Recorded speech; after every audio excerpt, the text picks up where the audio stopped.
Party की इस गौरवशाली यात्रा के आज 41 साल पूरे हो रहे हैं। ये 41 वर्ष इस बात के साक्षी हैं कि सेवा और समर्पण के साथ कोई पार्टी कैसे काम करती है। ये 41 वर्ष इस बात के साक्षी है कि सामान्य कार्यकर्ता का तप और त्याग, किसी भी दल को कहां से कहां पहुंचा सकता है। देश का शायद ही कोई राज्य होगा, कोई जिला होगा जहां पार्टी के लिए 2-2, 3-3 पीढ़ियां न खप गई हो। मैं इस अवसर पर जनसंघ से लेकर के भारतीय जनता पार्टी तक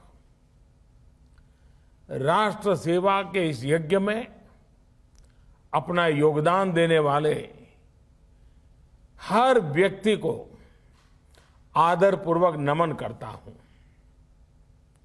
डॉक्टर श्यामा प्रसाद मुखर्जी, पंडित दीनदयाल उपाध्याय जी, अटल बिहारी वाजपेयी जी, कुशाभाऊ ठाकरे जी, राजमाता सिंधिया जी, ऐसे अनगिनत महान व्यक्तित्वों को बीजेपी के प्रत्येक कार्यकर्ता की तरफ से मैं आदरपूर्वक श्रद्धांजलि देता हूं, श्रद्धा सुमन अर्पित करता हूं। पार्टी को आकार देने वाले, पार्टी को विस्तार देने वाले हमारे आदरणीय अडवाणी जी, आदरणीय मुरली मनोहर जोशी जी जैसे अनेकों वरिष्ठों का आशीर्वाद भी हमें लगातार मिलता रहा है। पार्टी को अपना जीवन समर्पित करने वाले ऐसे हर वरिष्ठ जन को भी मैं प्रणाम करता हूं। साथियों, भारतीय जनता पार्टी के लिए हमेशा ये मंत्र रहा है कि व्यक्ति से बड़ा दल और दल से बड़ा देश। ये परंपरा डॉक्टर श्यामा प्रसाद मुखर्जी से लेकर आज तक अनवरत चली आ रही है। डॉक्टर श्यामा प्रसाद मुखर्जी के बलिदान की शक्ति है कि हम वो स्वप्न पूरा कर पाए। आर्टिकल 370 हटाकर कश्मीर को संवैधानिक अधिकार दे पाए। हम सभी ने देखा है कि कैसे अटल जी ने एक वोट से सरकार गिरना स्वीकार कर लिया, लेकिन पार्टी के आदर्शों से समझौता नहीं किया।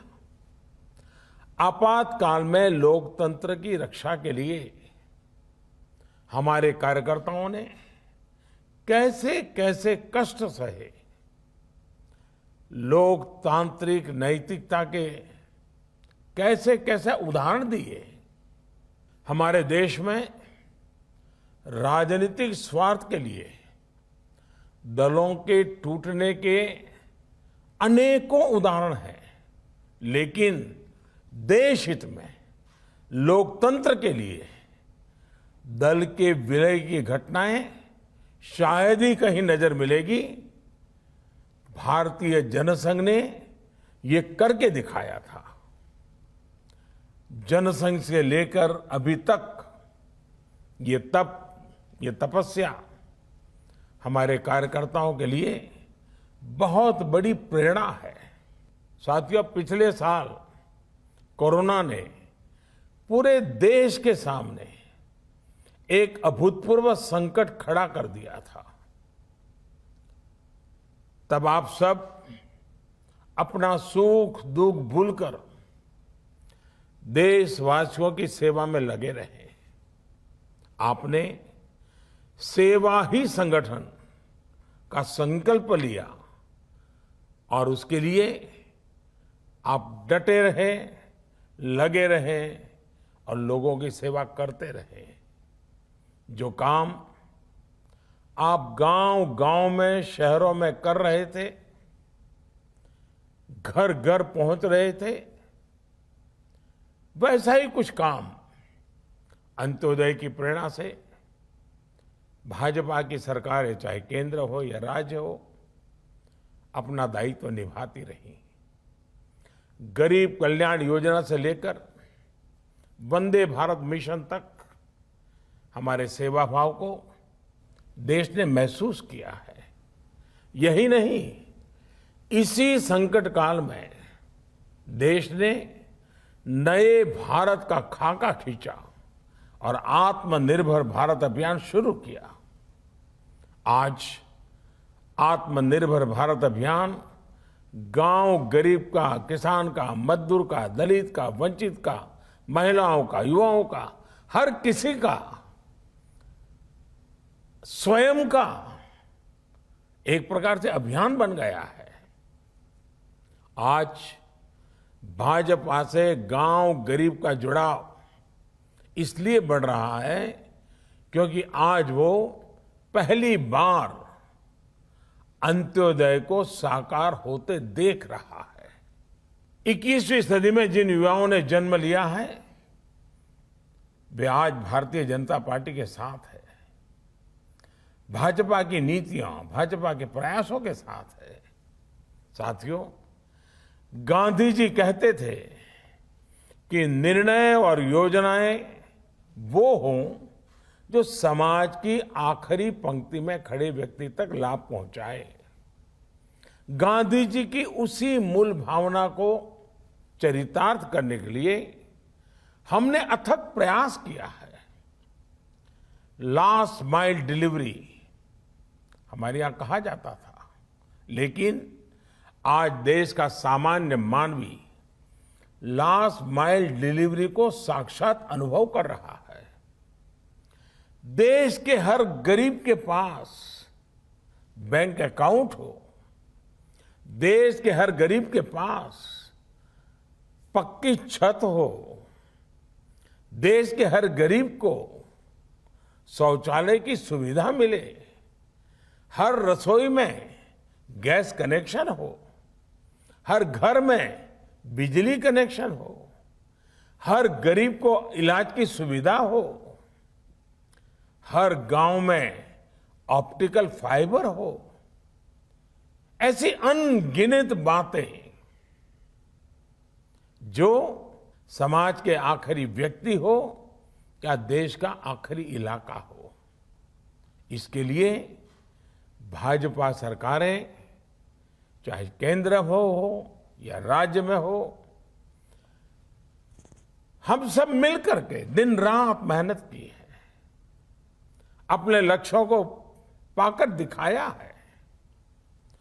और इन निर्णयों को, इन योजनाओं के शुरू करने के पीछे सबसे बड़ी वजह यही है कि हम संगठन में रहते हुए भी ऐसे ही कार्य करते करते करते आगे बढ़ रहे हैं।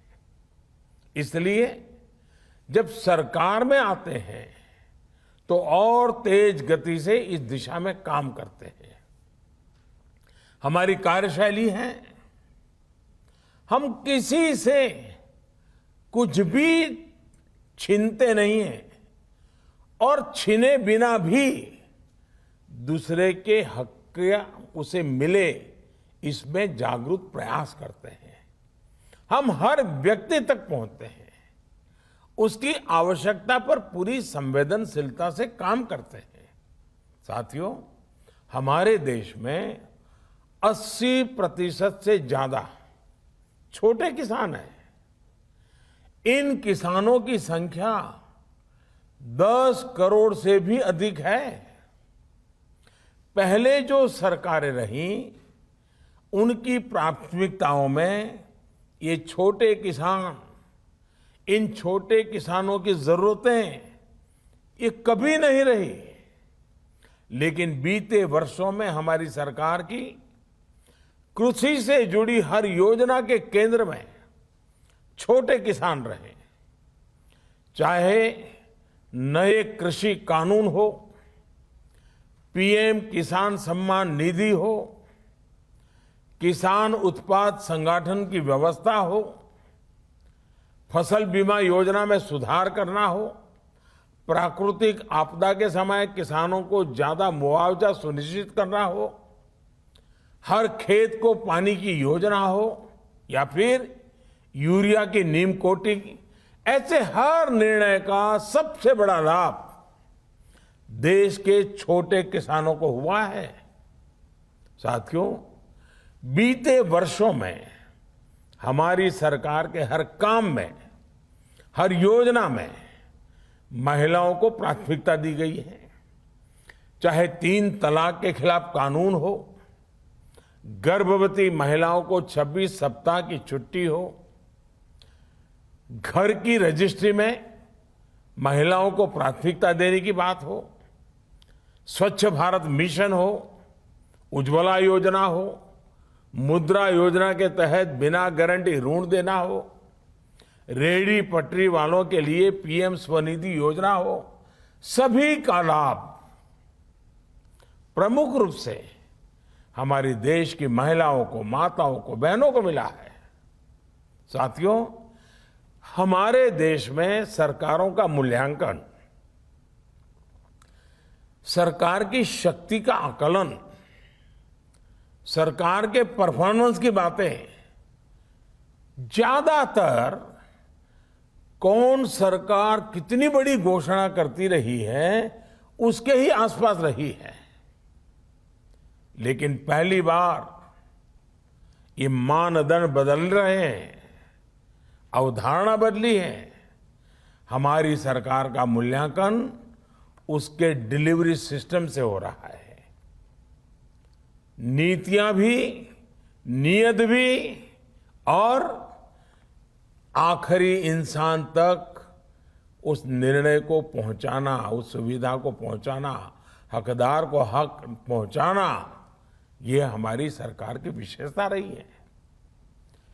ये देश में सरकारों के कामकाज का नया मूल मंत्र रहा है। बावजूद इसके दुर्भाग्य ये है कि भाजपा अगर चुनाव जीते तो इसे चुनाव जीतने की मशीन कहा जाता है, लेकिन दूसरे जब चुनाव जीतते हैं तो पार्टी की वाहवाही, नेताओं की वाहवाही, न जाने क्या क्या कहा जाता है। इस तरह के 2 मापदंड हम देख रहे हैं।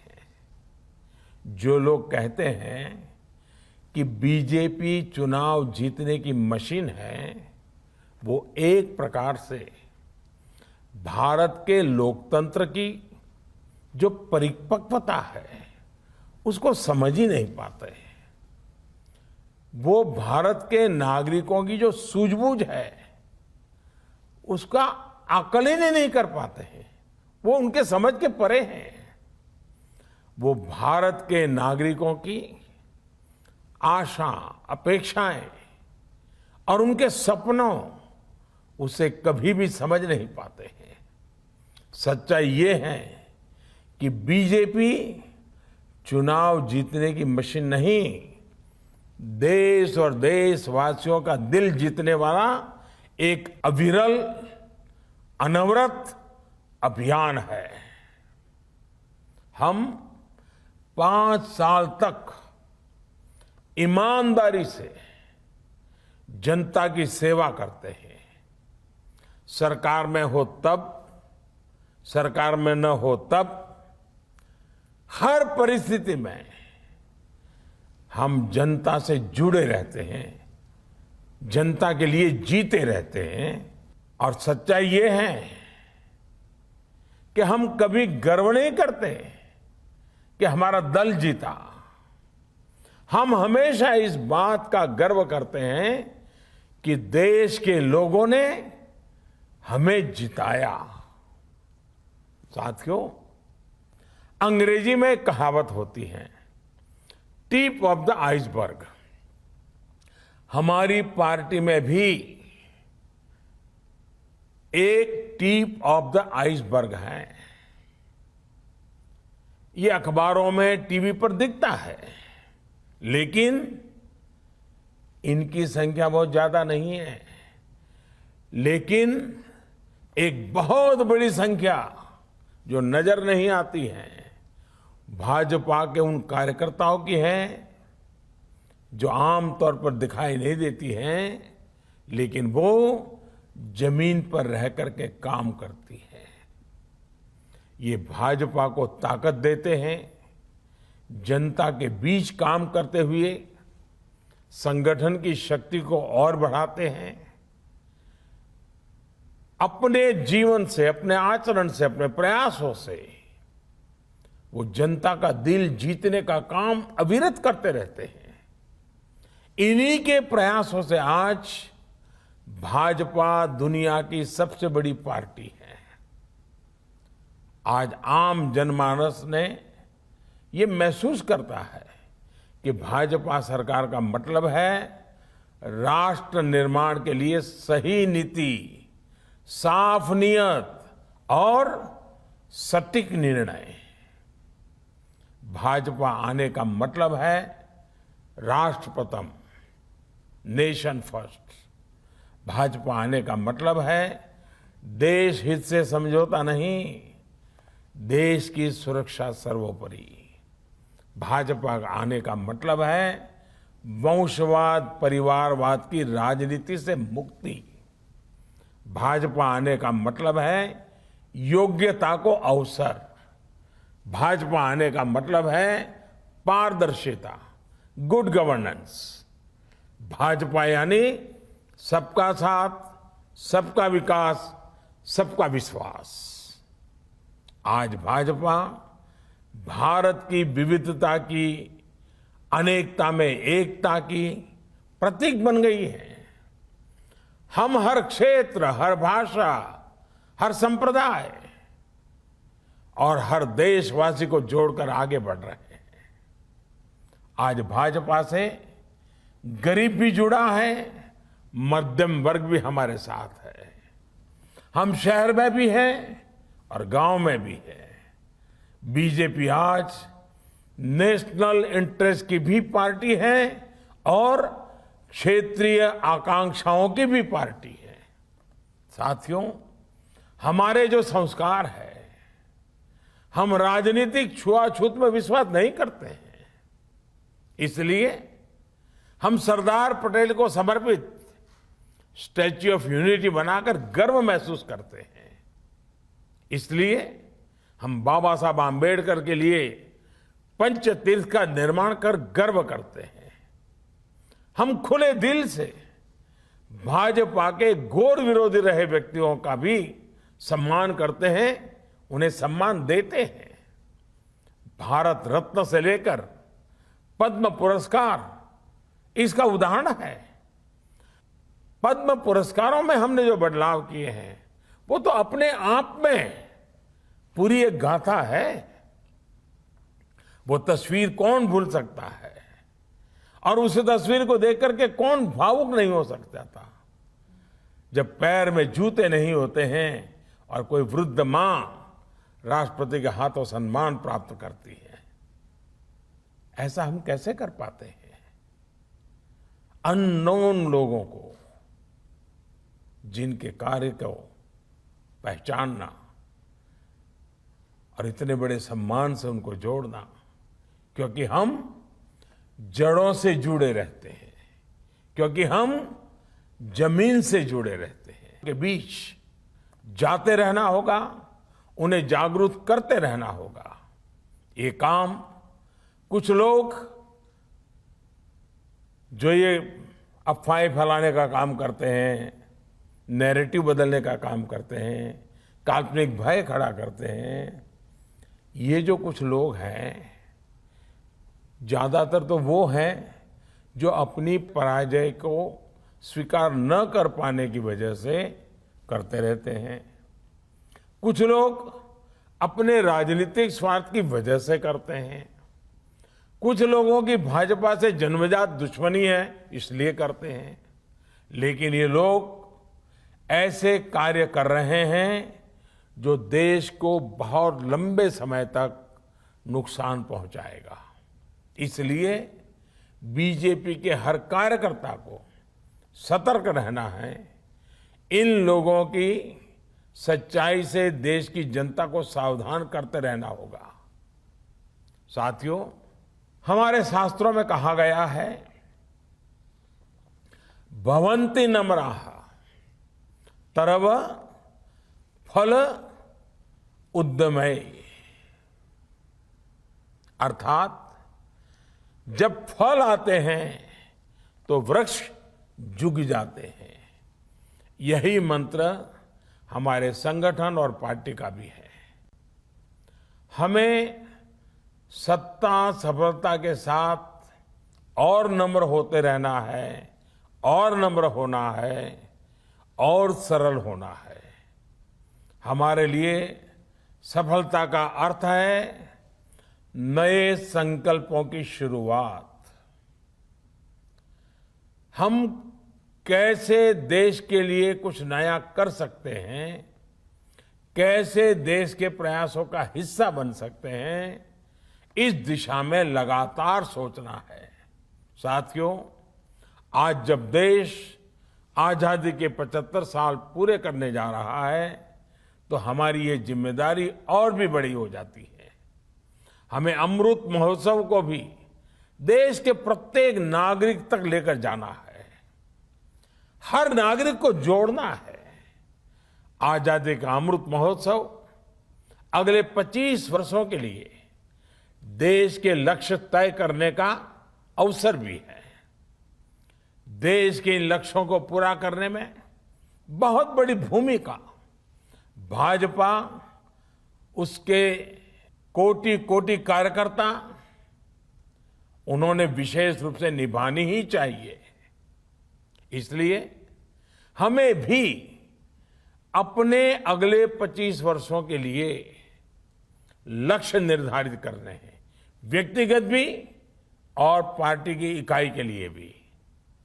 हमारी पार्टी के भविष्य को, इन लक्ष्यों को पूरा करने की बड़ी जिम्मेदारी हमारे युवा कार्यकर्ताओं पर होगी। साथियों, भारत का जन जन और देश का कण कण हमारे लिए पवित्र है। उनकी सेवा हमारे लिए राष्ट्र सेवा है।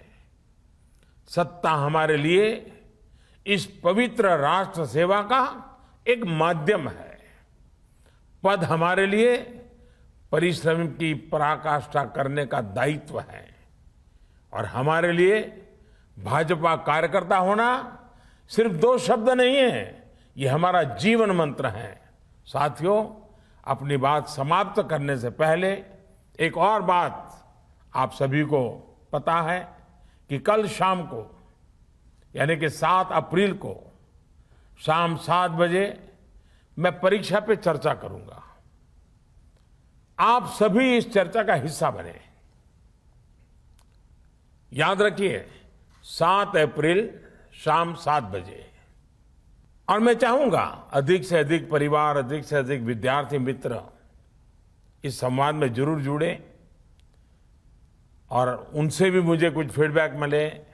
आप भी अपने सुझाव भेजिए ताकि ये परीक्षा पे चर्चा और समृद्ध होती रहे, हमारी नई पीढ़ी को ये बातें कुछ काम आती रहें, उसमें मुझे आपकी मदद मिल जाएगी। साथियों, आप सभी स्वस्थ रहें, प्रसन्न रहें, इसी तरह देश सेवा करते रहें। इसी विश्वास, इसी शुभकामना के साथ फिर एक बार आज भारतीय जनता पार्टी के स्थापना दिवस पर बहुत बहुत शुभकामनाएं देते हुए आप सबको बहुत बहुत धन्यवाद देता हूं।